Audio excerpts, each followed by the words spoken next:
Evelyn Blumenberg, and I'm a faculty member in urban planning at UCLA, and I also direct the Lewis Center for Regional Policy Studies, also in the Luskin School of Public Affairs. So I'm very happy to be here, very inspired by the two panels this morning, and I'm going to moderate the session this afternoon.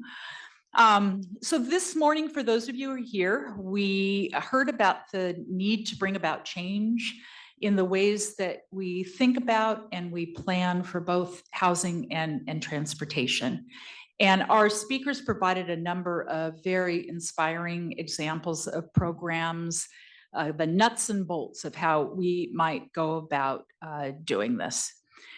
The purpose of this final session of this event is to reflect with our speakers and among ourselves about what we learned throughout the day, and then think, of course, about how we can bring these lessons home to the region, to the LA region. The format is going to be slightly different, which is why I'm sitting down and not sort of standing up.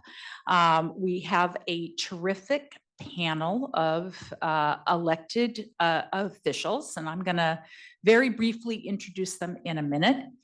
Then I'm going to ask our panelists a few questions to kick things off, and then, like before, we'll turn things over to you. So as a reminder, we're using Slido, and so, please, if you haven't already, download it, and you can right away start inserting questions, and then one of our folks in the back will help moderate the question and answer period of all of this. Okay, so let me start, and I think we're going to do it in alphabetical order by last name, including me. I'm the kind of the B in the equation here, but so directly to my left, I'll introduce all of you, and then I'll start with a very general question to kick things off. So to my left is Jed Leano, an immigration attorney and a second-term city council member for the city of Claremont. And then to his left is Nithya Raman, an urban planner and member of the LA City Council, District 4. And then to Nithya's left is Jesse Zwick, who has a background in policy research, writing, and communications. And then I'll make a plug for our master's degree program, where he is currently a student in our urban planning master's degree program. And then last but not least, a city council member in Santa Monica. So yeah, let's join us. Sure. We can start things off with clapping. Okay, so what I wanted to do first was to give each of you the chance to introduce yourself in a lot more detail than I just did, and then to start by sharing one or two of the housing and transportation initiatives that you are proud to have championed in your own cities. So why don't we start with Jed? Thank you very much, Evelyn. To everybody here, thank you very much for the gracious invitation. To my fellow panelists, it's an honor to share the stage with you.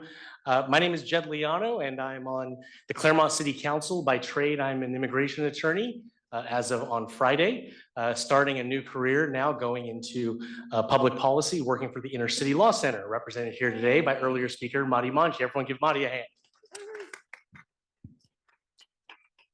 I ran for city council in 2018 because I wanted to work on homelessness. I didn't run because I wanted to throw first pitch at Little League opening day, or because there was a crosswalk that I thought, really needed some new paint. I saw the crisis that was in front of us, and I was in this unique position because I went to a city council meeting to listen to what my community was doing about this problem. And I was not only unhappy with what we were doing at a much deeper level, I was very unhappy about the way we talked about the problem. Too often, the discussion about homelessness was always an indictment on people experiencing homelessness, saying that homelessness exists because of poor personal choices, because of individual character flaws, when in fact, the economics of this are crystal clear. Homelessness is a problem because of failed housing policy. And how failed housing policy manifests in the fact that we don't build enough housing for our growing economic and population needs. So I ran for city council in 2018 talking about this issue. And the city of Claremont is a small city of 36,000 people, the city of trees and PhDs. And it loves to believe that it is this opening, welcoming, and progressive community. When I ran in 2018, everybody got behind me because the things that I was talking about, they made sense. Yes, we should lift up the poor. Yes, we should create opportunity for all people, no matter what their income. I won election in a landslide. And then I actually started building affordable housing in Claremont. The attitudes changed when the talk actually had addresses. I won election in 2018. I was the second highest vote getter and set the record for the most amount of money raised by a candidate in the Claremont City Council election in the city's history. By the time I was running for re-election in 2022, I was the mayor of Claremont, and all the old council members and mayors and power brokers of my community all lined up against me because they said, this guy doesn't understand Claremont.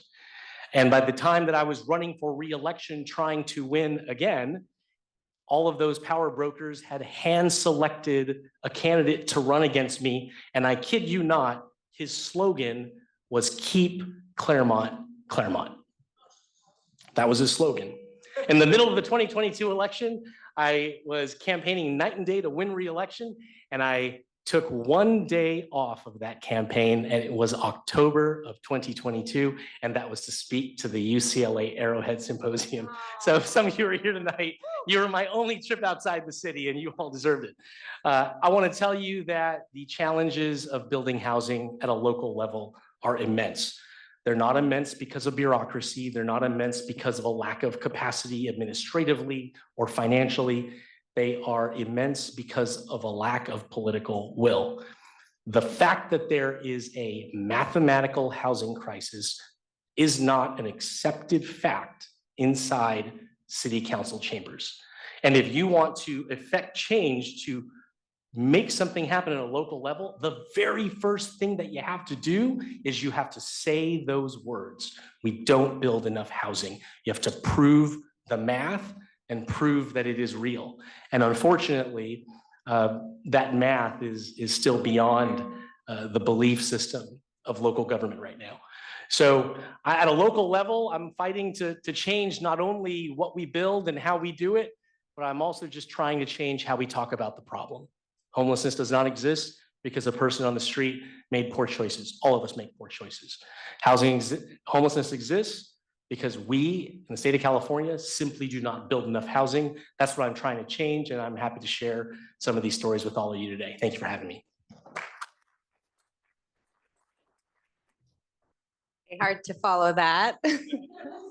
Hi, everybody. My name is Nithya. I'm a council member in the city of Los Angeles, and looking around this room, I'm not sure what I'm doing up here because you are all literally the people I've learned from over the last few years in doing this work. So I got nothing. I don't think I'll be sharing anything particularly new with all of you. But just a little bit about me. I am also an urban planner by training, which is really exciting. And Jesse used to work with me, which is so wonderful to see that we're getting more planners onto elected offices. I have been in this seat for, I represent Council District 4, and I've been in this seat for 4 years, and I just won re-election last year, which is really exciting. And I won despite the city of Los Angeles council members redistricting me into a much more housing unfriendly district. And I'm probably at this point, the most openly pro-housing council member in the city. And they redrew my lines and I still won in the primary, which to me means supporting housing is popular. And we have to tell everybody that. So I think that's the most important thing to know about me. And you asked for 2 things that I'm proud of. So I'm going to talk about 2 quick things. So one is Raise LA, which Mehmet and Jeff, who are here. Jeff is from Council District 3 and he's their transportation guru. And Mehmet is on my team and he's our transportation guru.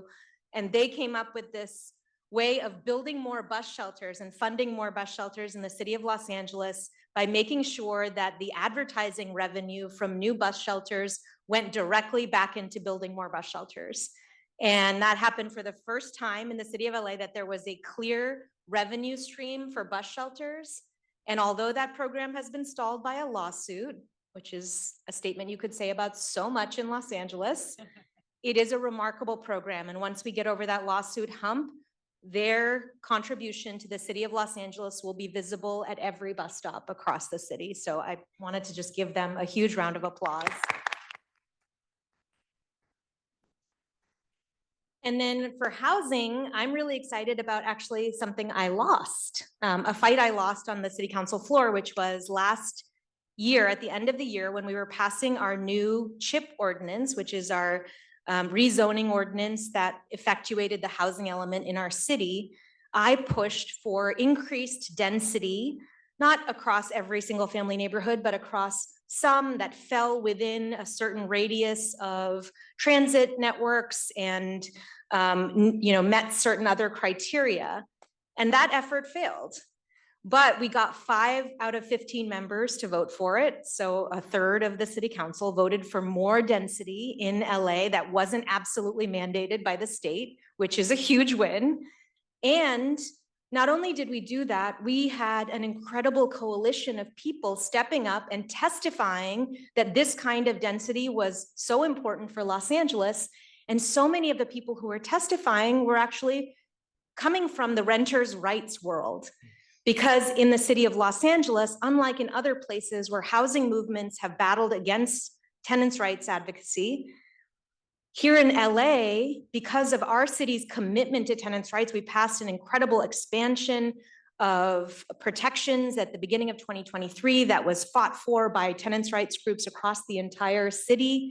Because we had made that commitment, because I had led that commitment as part of my work as the chair of the Housing and Homelessness Committee, I think that my push for density also came from a place where groups across the city could trust that work. And they knew that it came from a place of wanting to push Los Angeles to be more inclusive, to welcome more people into it without displacing our existing residents. And because that push for production and the push for protection came from members of the LA City Council, it was received in a really kind of broad way in LA. And I think that's what makes this moment so exciting, because I think we are going to get even bigger as people realize the impacts of not building, as people understand the connections between not building and homelessness, as Jed was talking about, as people understand that when you are in a home and you're renting that home and your landlord is not making basic repairs, and you can't move because there's nowhere to move to. That too is a housing production problem. And so I think the more that people are making those connections, I think that the more push there will be for smarter and more equitable building regulations that allow for a lot more housing to be built in LA. Thank you.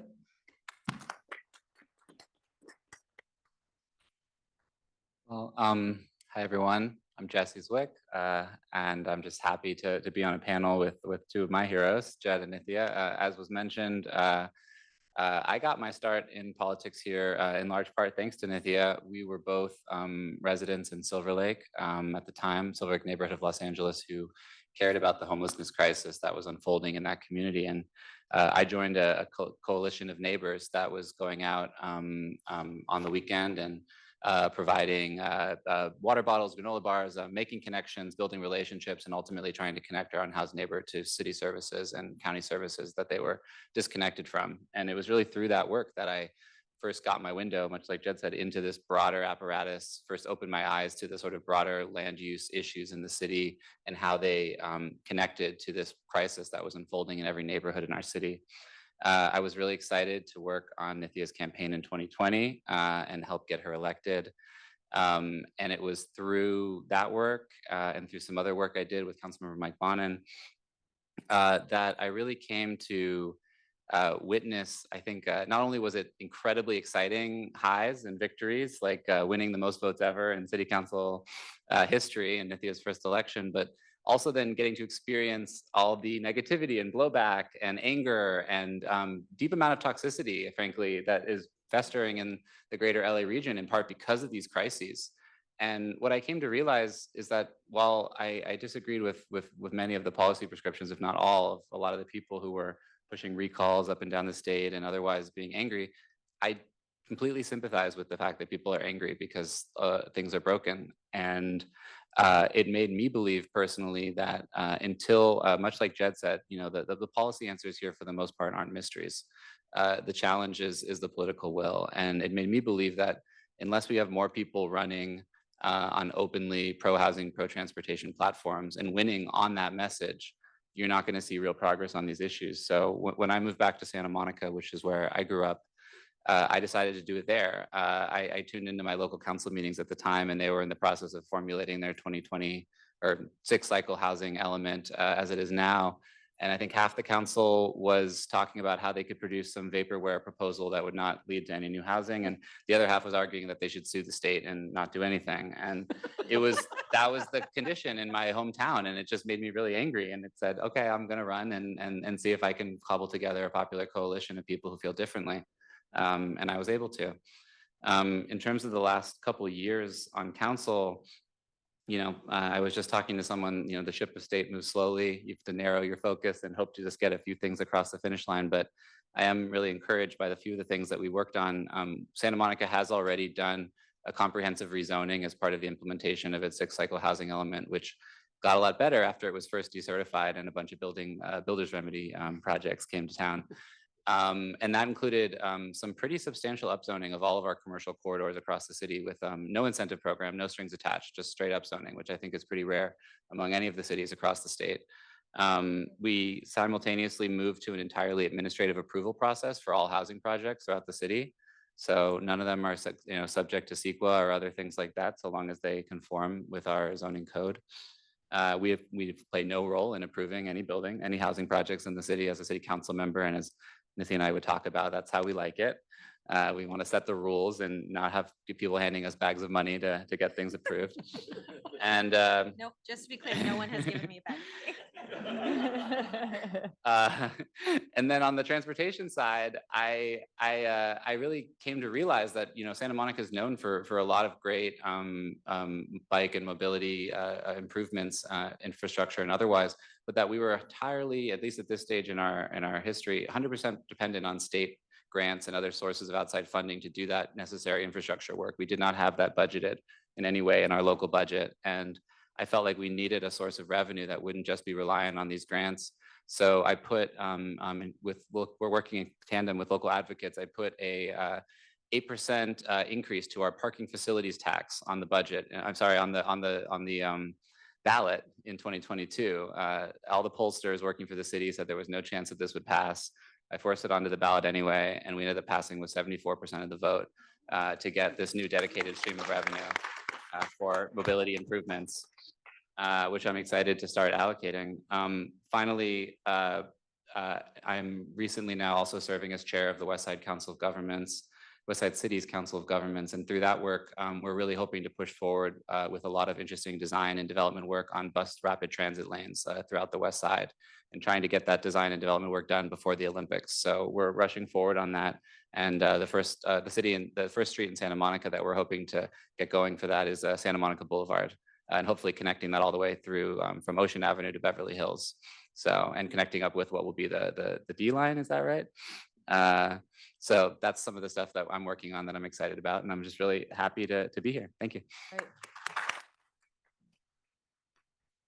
We're happy to have all 3 of you here with us today as well. So you introduced yourself, and you kind of stole a little bit of the thunder from the next question, but I would still want to ask it and see if you have any other comments to make. So, and Jesse is, I think, the segue here. So you've talked about yourself. I asked you a question about yourself and your contributions and what you feel proud of, and you diligently answered that.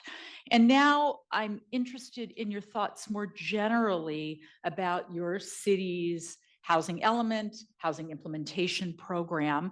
You've already started to share some of that. What you think, I always like to start with the strengths and then get to all the problems, but what do you think, sort of leading with the strength, what do you think is solid and great about it? And where do you think it falls short? And if you have any insights about why, I think that would be useful. No particular order. Whoever wants to start is fine. Go first. Yeah. Well, I'm to a large extent, I'm grateful for the new RENA process and for us having to do this housing element, because it did force us to do a lot more than we would have had we been left to our own devices. And so I think, I want to start off by saying I'm proud that we passed the new CHIP ordinance. I'm proud that we passed the new housing element.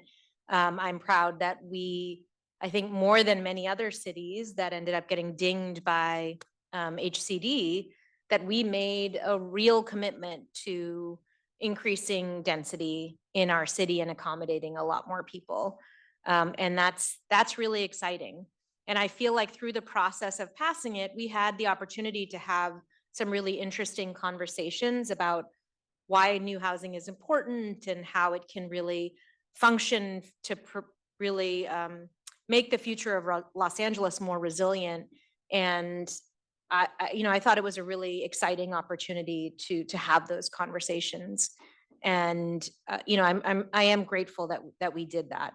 Now, some of the problems, again, this audience will be very familiar with those. In fact, I cited research from UCLA during my remarks at the Planning and Land Use meeting, as well as in full council, talking about how the new rezoning efforts would not generate anywhere near the number of units that had been deemed necessary for the city of Los Angeles.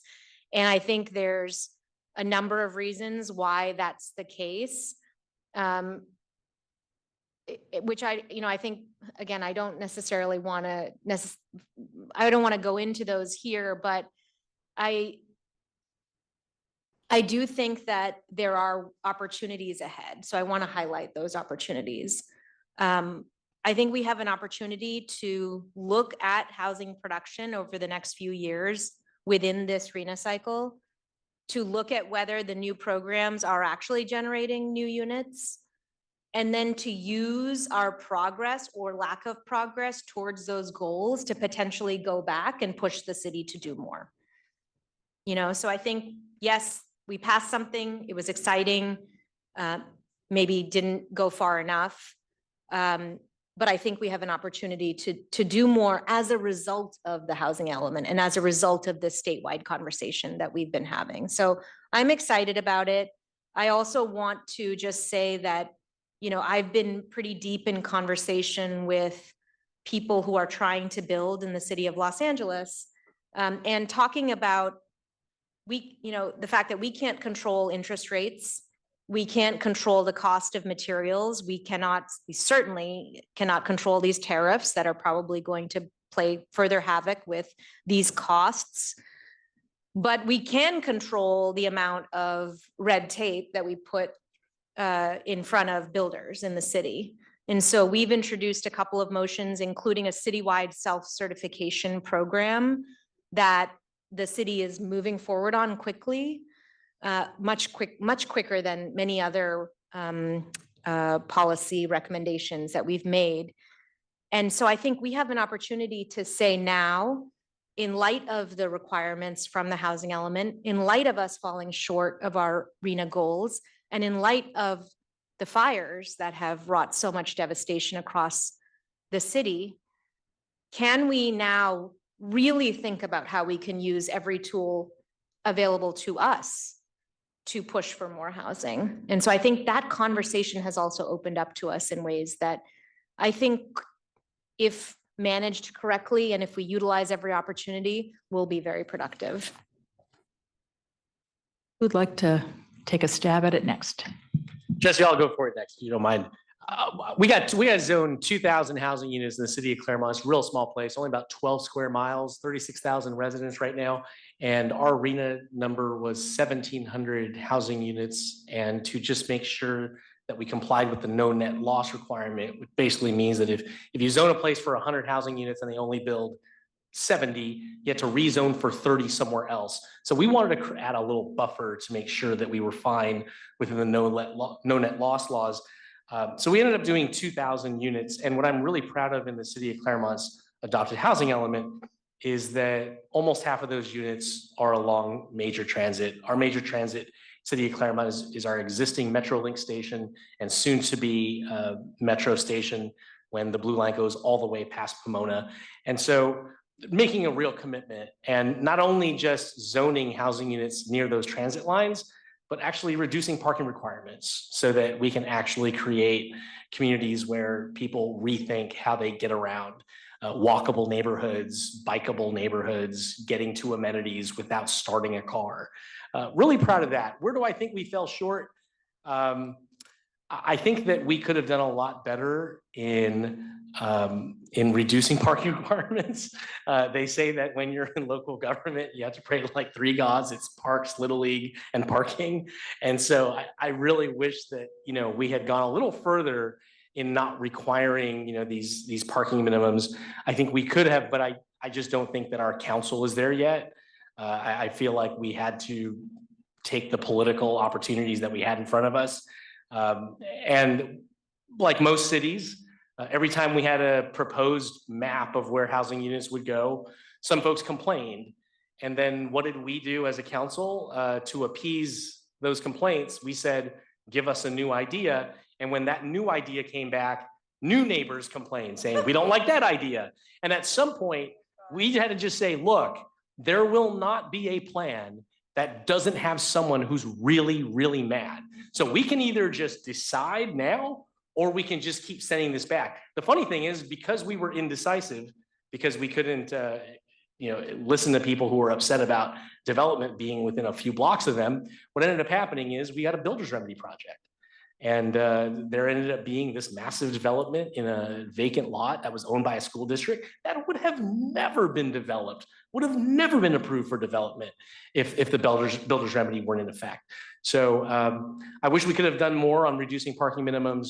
I'm glad to see that one individual site, notwithstanding our indecision, actually is getting developed. But being concentrated near transit, I think, is a big step forward for the future of our city. Yeah, just to follow up on ours, Santa Monica was allocated close to 9,000 units, the vast majority of which were below market. Our first stab at this when I was not yet on the council was not very good. And frankly, the housing element only became very good because it was first rejected by HCD.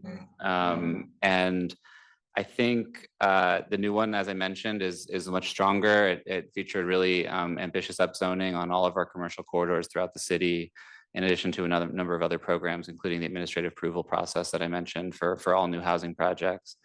But I do think there's a fundamental issue where the process is a little too dependent on localities being good actors. You have a council now in Santa Monica that is pro-housing and wants to faithfully implement, and you have staff that are talented and want to follow the law. That's not the case in so many localities across the state of California. And I don't know if it's a political issue or a logistical or resources one, but I'm not seeing that same level of diligence. I feel like Santa Monica on some level was being made a little bit of an example in terms of our housing element being rejected, even though I was for that. I think there are a lot of cities now that you're seeing that are submitting elements that are not receiving that same scrutiny, and it does undermine the process and allows a lot of a sort of loss of faith. And I think the other element to when it comes to top-down sort of, I guess, scrutiny on these plans, the other side of it is I think a lot of it ends up being very path dependent on what kind of advocates are in that locality, what kind of housing advocates or gadflies. You had one guy in South Pasadena that rode around on a scooter and basically pointed out the deficiencies in that housing element and got it rejected 6 times. But what if your city doesn't have that?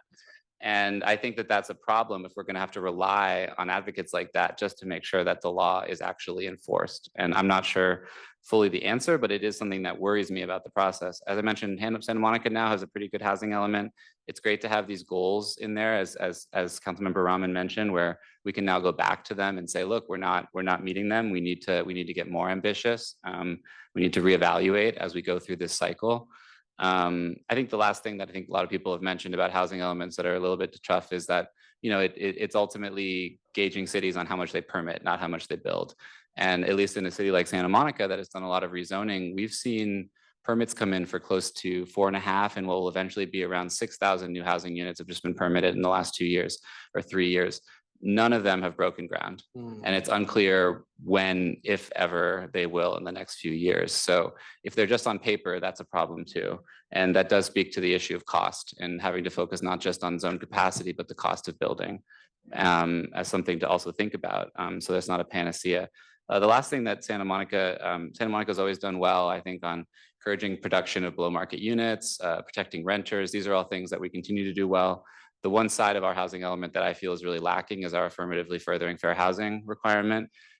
We essentially took ADU legislation and SB 9 legislation from the state and said, that's our affirmatively furthering fair housing. And while we are faithfully implementing that law and it is leading to new units in the R1, to me, that's just not going far enough. Great, thanks. And I'm certain there'll be a lot of questions about what you did in all 3 of those cities as soon as we open it up. But I want to give transportation some love as well, because our second panel was on transportation. And we did focus on 2, great case studies, one of the mobility wallet and the second on daylighting.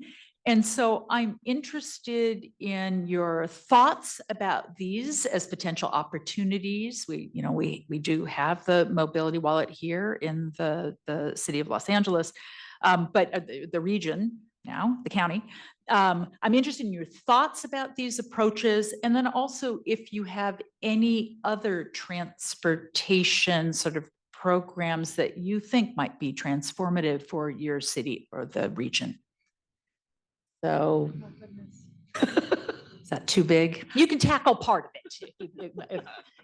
I'm happy just to talk quickly on daylighting, just because it's a big issue in our community. I think Santa Monica was ahead of the curve, ahead of state law when it came to painting red curbs of 20 or more feet, apart from every intersection.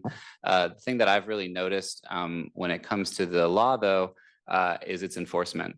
I've been in touch regularly with mobility advocates in the community, and these become de facto loading zones for UPS trucks, Ubers, USPS, and they're really not serving that function when they're just sitting there. And I think what cities have done successfully, and what I've been pushing Santa Monica to do, is you have to put physical infrastructure in those spots. I said to the city, I don't care if it's a flower bed or a bike rack or what, but if you're just painting that curb red, we're not seeing the benefits of those daylighting zones in Santa Monica currently. So that's something I'm working on personally. Great, thank you. I'll just add one thing. One thing that I started when I was mayor in 2022 was the walking school bus in the city of Claremont. And this was really hilarious. At the time, my son was in the 2nd grade. And so I gathered a bunch of parents, and we were just really frustrated by the fact that our kids' elementary school was on a major arterial road in the city. And there was always massive traffic congestion in this one spot for 20 minutes every morning. And everyone who was dropping their kid off lived like a half a mile away or less. So I said, why don't we all meet in one central location? I will be in the front wearing a big bright orange vest, and our city engineer will be in the back wearing a big bright orange vest. I think I got the idea from an engineer. I think it was in Berkeley. Don't hate me for that. And so we basically ended up meeting at this central location, and we reduced the amount of vehicles crossing the school location by about 30% in the first month. And in addition to that, the neighbors right adjacent to the school immediately noticed improvements in air quality because there weren't idled vehicles waiting for a curbside drop off and pickup. And then this got copied and replicated at other school sites. And then suddenly we started receiving very constructive commentary on the quality of our sidewalks. And that was because people were walking them 5 days a week now. And so one thing I could say is when we thought of a constructive way to just reduce the small car trips, and the easiest thing we could think of was school drop-offs and pickups, we immediately then were able to have the findings necessary to make some real improvements to our sidewalk infrastructures. Great. Well, not to be a downer, but I do want to say that I face this moment related to transportation interventions with a lot of fear and anxiety about what we can actually achieve in the city of Los Angeles. Just to be very realistic with everybody here, we've had multiple kind of big efforts that go beyond pilots that have either been brought forward by voters like HLA, or sidewalk repair lawsuits that were decided in favor of pedestrians with mobility issues that mandated that the city make widespread sidewalk improvements to improve this piece of infrastructure that had been neglected in Los Angeles for a very, very long time. And as we look ahead to the implementation of both of these, one has been ongoing for quite a while. What I see is that those big, good, necessary ideas have hit right up against our city's lack of capacity to implement. We just do not have staff to draw up plans, to make, draw up, new plans for bike lanes or for curb cuts or for fixing a sidewalk along a major boulevard or thoroughfare, whatever it is that we need to be doing. Everything takes forever, everything, and costs about 8 times more than you think it's going to. And I'm struggling to figure out a way out of this. And at this same moment, it is hitting up against a real crisis of confidence in our city government. People are really feeling like the city of LA is failing them. And I feel like I'm working as hard as I can, and I can't avoid that. And we're in this bigger context where our fiscal constraints are so huge, both because of our own decision-making at the city, which I've spoken out about and about my concerns about, but also because of these fires. And also potentially because the federal government is going to be pulling our funding. So what do we do? That's a question for you guys. Thank you. With that, this is going to be a hard transition here. Why don't we turn it over to the questions from you all, and Slido, who's managing? Aaron. Not live. Hi, Jacob Wasserman. Jesse and my kids go to daycare together. I was just wondering, Okay. what are the difference in structures between your city governments, and how do they affect housing production? So number of council people, mayor versus city manager, district versus at-large elections. Are these big factors, or honestly, can any structure work or not work, as the case may be?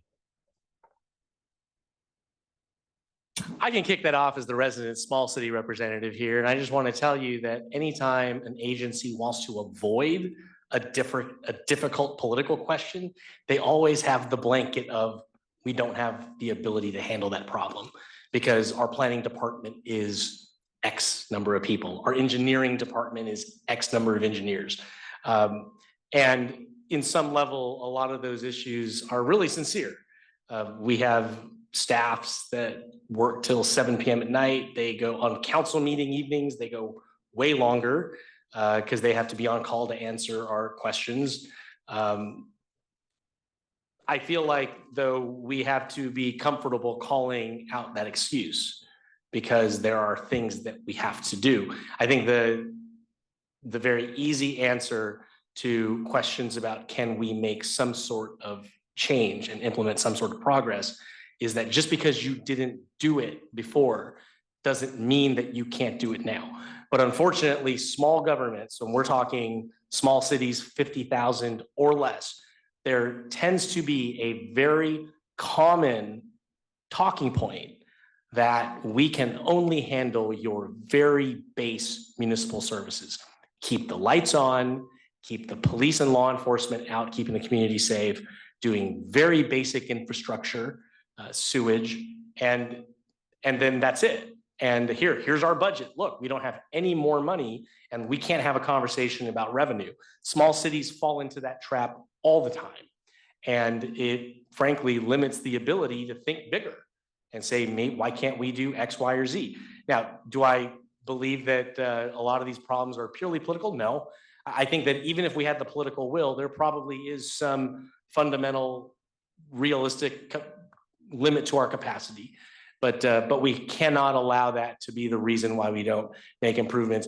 The number one advocacy group in the city, there are two groups that are the most active in the city of Claremont. One is Housing Claremont, and number two is Claremont Streets for People. They've been fighting for protected bike lanes on major arterial roads for the last 4 years. And the reality is that we've been hearing them for years, and if we had the political wherewithal to make the investment in that issue, we absolutely could. Other thoughts?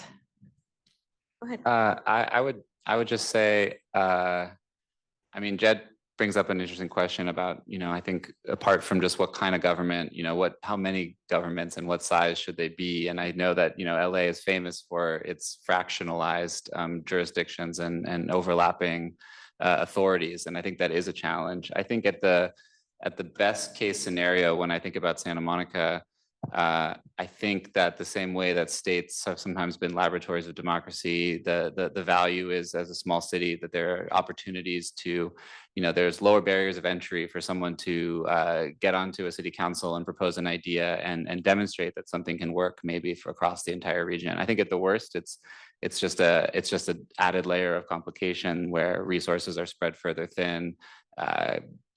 Council members are captured by local residents, and maybe further aggregation is needed when it comes to decision-making powers. I know in Santa Monica we don't have a district system. That's controversial. There's been lawsuits in our city and across the state about moving to districts. I think there's a lot of good reasons related to representation and the Voting Rights Act as to why some cities should move to district elections.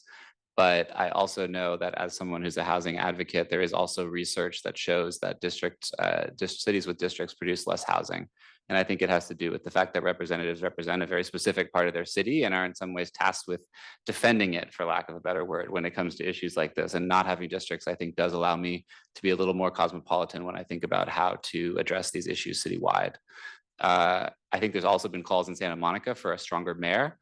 We don't have that system now. The mayor is elected among the council, pretty much has no more power than any other council member.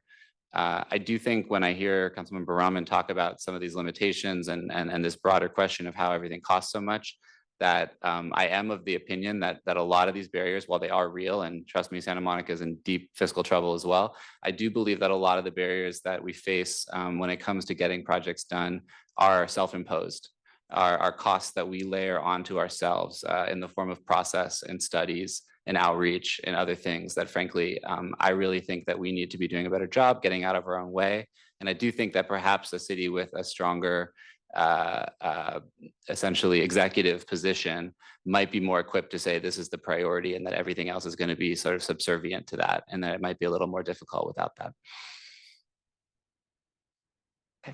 Next question.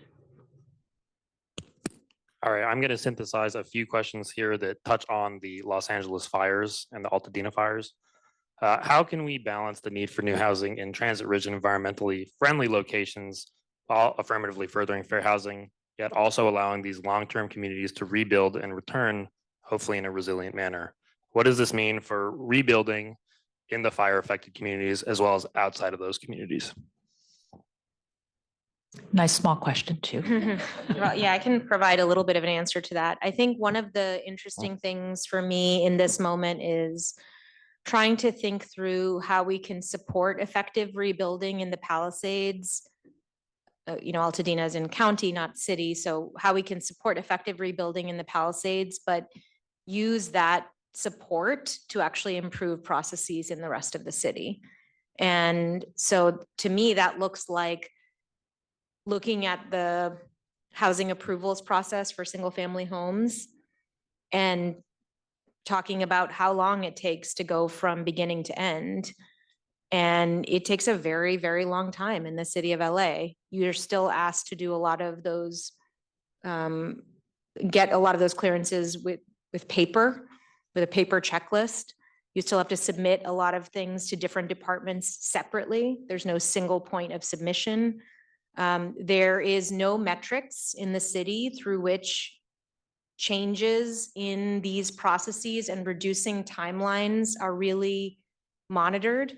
So there's actually no way to figure out whether any intervention you're making right now is actually improving that timeline of submitting things and getting them approved, because each department is so siloed and they don't share those metrics with one another, and there's no public accountability.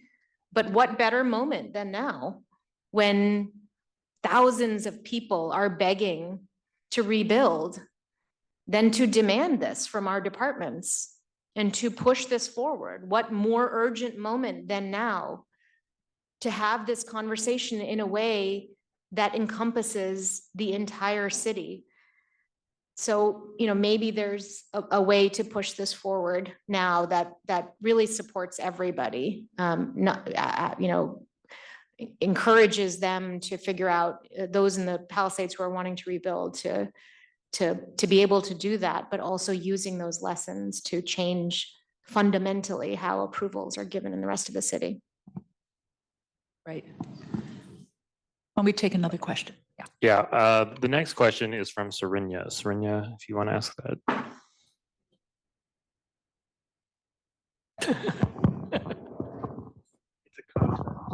Really? Because the question I was asking was about, okay, we're building all this housing. Yay for Claremont, yay for Santa Monica. My family is from Claremont and we live in Santa Monica. And the question was originally about, we're building all this housing. What are we doing in order to mitigate? Because you talked very proudly about reducing parking, mitigate driving VMT as a result of these new projects. But then you started talking about sidewalk improvements, which is great. But generally, if either you feel comfortable talking about ideas for strengthening multimodal integration, especially near all these new projects, but like focusing on walking and biking, because Jen already talked a lot about like locating near transit. So I'm sorry, the question like kind of got answered, but if you guys have a new angle, that would be cool. I'm happy to expand on that just a little more, because one of the things when we received our ARPA money, American Rescue Plan Act, there were some very clear rules that you can't spend that money on, salaries, you can't spend that money on debt obligations, but you have to spend that money in some way to put money back in people's pockets. And separate from the question of, basic subsidies, universal basic incomes and help with things like groceries and utilities. Separate from that, one of the things I really wanted to champion, and we got approved in Claremont, was electric bike rebate programs. And we believe this was a winner because not only did it then reduce the stress on the road infrastructure, it actually put money in people's pockets because it's just cheaper to operate an electric bike. And by subsidizing that and then getting people to kind of get jump started into that, that would kind of create a revolution of people with wanting more interest. My colleagues were totally skeptical that this was a good use of money. I said, you don't realize $50 of gas a week is a major difference in someone's budget. The program, we committed a very modest amount of money. It was oversubscribed in like 6 days. And then we had to come right back to the city council to fund more money for it. So in a perfect world, which I could just decree what we're gonna do in the city, I would love to see those electric bikes that are being subsidized through Claremont's annual programming. I'd love those bikes to be driven on protected bike lanes on every major arterial road in the city. Thank you.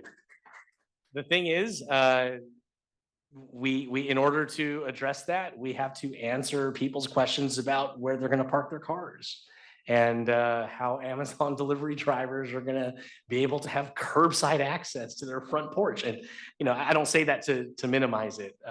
These are real comments that I heard, and so it would be a real shame if we continue down the path of subsidizing people's electric bike usage. Right now, we're at about 350 households in the city that have one or more electric bikes being used daily. And we're really proud of that. It would be a real shame if that program continued to be funded because it's very popular, but our infrastructure's safety apparatus did not match the subsidy commitment that we made. So we're not there yet, but we've shown people that we're willing to invest in that changing of behavior. Now we just have to make the major arterial roads extremely safe. I think there's a very basic litmus test. I got a 5th grade son. Will you let your kid bike to school? If the answer is no, your street's not safe enough. And right now, we live less than a mile away and I won't let my kid bike to school. So there you have it. That's what we need to do is we need to put a protected bike lane on every major arterial. Other comments, housing, transportation connection.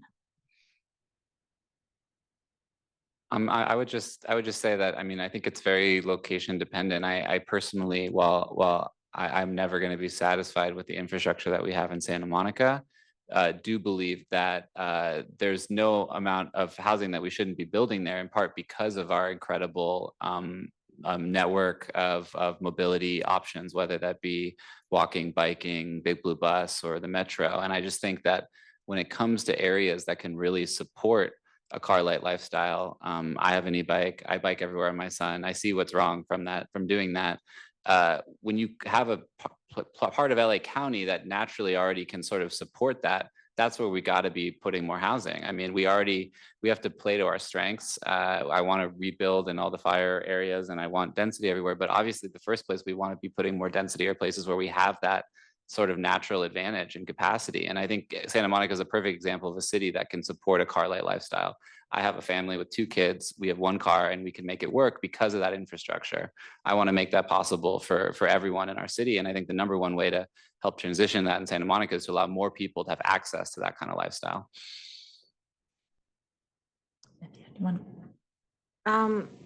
These are such great answers. I'm not sure what more to add, except to say that I think there are, as Jesse mentioned, there are neighborhoods that I think are really open and welcoming of transportation investments that allow pedestrians to be safer, that allow cyclists to be safer. And I think trying to figure out places where these kinds of interventions are met with joy and community excitement is really important as we move forward, because there is also a lot of hostility to taking away a lane of a road from drivers. I think there's a lot of hostility to slowing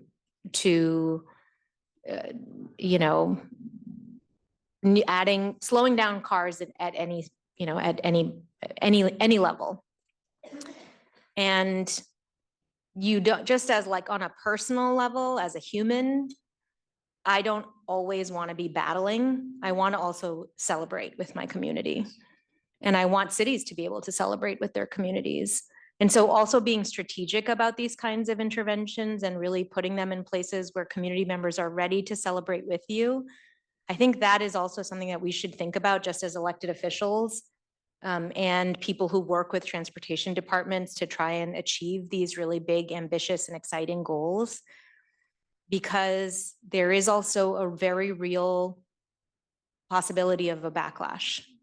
And I think we have to kind of bring people along with us and inspire people and show people in places where there's already some openness to it, that putting these kinds of investments in can make communities really beautiful. And I'm excited to learn more about how I can do that in my district and across the entire city.